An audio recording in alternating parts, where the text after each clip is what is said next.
kutholakala izidakamizwa komunye obalimele kakhulu ukushayisana izimoto emgwaqeni onguthelawayeka u-Entungasezinkwazi izolo. Kule ngozi kuthiwa-ke kugcine kushona abantu abathathu ngokusho kokukhulumela i-IPSS medical rescue umnumzane American ngesikhathi kufika bosizo oluphuthumayo benkampani abathole-ke oyedwa belimele ephethe inqwaba yezidakamizwa ebibhince ngesizansi. Lapha ngesikhathi-ke eyisibhedlela ubeshaqwe ngamaphoyisa kusho uMerrick eveza ukuthi ababili bashonele endaweni yesigameko kwathi-ke oyisithathu washonela esibhedlela. Uqhubeke wathi kule ngozi kuphinde kwalimala abane abaselashwa esibhedlela. Echaza-ke uthe ingozi ebibandakanya izimoto ezimbili encane neyi-SUV. Abosizo oluphuthumayo kwe-IPSS medical rescue baqinisekisile ukuthi ababili bashonele endaweni yesigameko, kanti-ke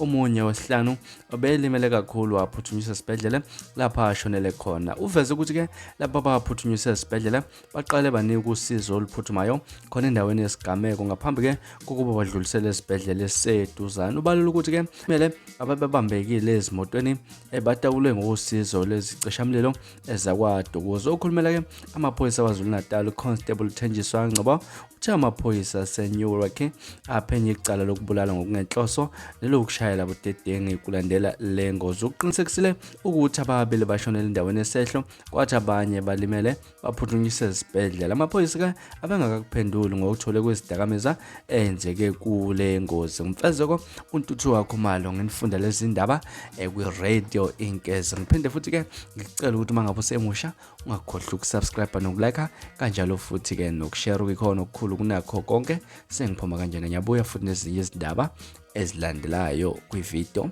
elandelayo. Kwakho nje ukusubscribe. Bye bye.